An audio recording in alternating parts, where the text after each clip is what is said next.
Ukrainian President Volodymyr Zelenskyy said earlier today that he plans to meet with U.S. and other international officials this week to discuss a potential meeting with Russia's Vladimir Putin. And that follows comments from Vice President J.D. Vance on Meet the Press, suggesting that the administration is well aware that Moscow hasn't lived up to its end of the bargain in every case. What they have conceded is the recognition that Ukraine will have territorial integrity after the war. They've recognized that they're not going to be able to install a puppet regime in Kiev. That was, of course, a major demand at the beginning. And importantly, they've acknowledged that there is going to be some security guarantee to the territorial integrity of Ukraine. Again, have they made every concession? Of course they haven't. CBS News senior national security correspondent Charlie D'Agata brings us more on this from the Pentagon. Charlie, good morning to you. Always good to see you. Help us understand the Zelenskyy comments, hoping to meet with, U.S. and international allies so he can meet with Putin, especially considering that we heard from Russia's Foreign Minister Lavrov, I think yesterday, saying there will not be a one-on-one. So where is the momentum from Trump's one-on-one with Putin? No, it's a good point, Errol. And I got to say, I just came from the dentist, so I might come across a bit Rocky Balboa. And this Errol impression was not intentional. Looks good, I had a dress shirt here.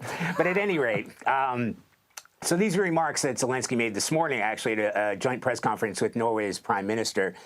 He said he plans to meet with U.S. Special Envoy Keith Kellogg and others in preparation for a possible meeting with Putin. Actually, Kellogg was already in Kyiv over the weekend to mark the country's Independence Day and to show his support. In the past, it would have been like parades and parties, but not since the war began. However, as you said, it's a different story from what we're hearing from the Kremlin.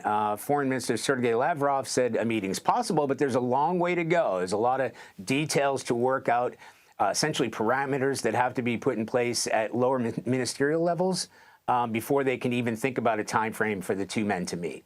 And we have to remind viewers that with every meeting and discussion and delay, the war itself rages on and people are being killed from day to day and week to week. On that point, President Zelenskyy made some news when it comes to Ukraine's plans for weapons purchases. What did he say? What is the ballpark number? Yeah, so Zelenskyy has been putting in place, working with NATO and the U.S. Trump administration, a new way of going forward. In the past, the United States was giving tranches of weapons to Ukraine. Now they've worked out a new program, kind of working through NATO partners and from their own coffers to come up with what he said, at least $1 billion monthly to purchase U.S. weapons. And Canadian Prime Minister Mark Carney added that support. So this is a sort of mechanism that's in place where NATO partners Ukraine would purchase U.S. weapons through NATO partners in order to get those weapons sort of expedited, because some of those weapons are already in that NATO region anyway, and they can be easier shipped over to Ukraine. Underscoring his effort to continue to wage the war, but of course bring peace as well. Charlie D'Agata, fresh from the dentist. We appreciate the update, man. Thank you. Thanks, Errol.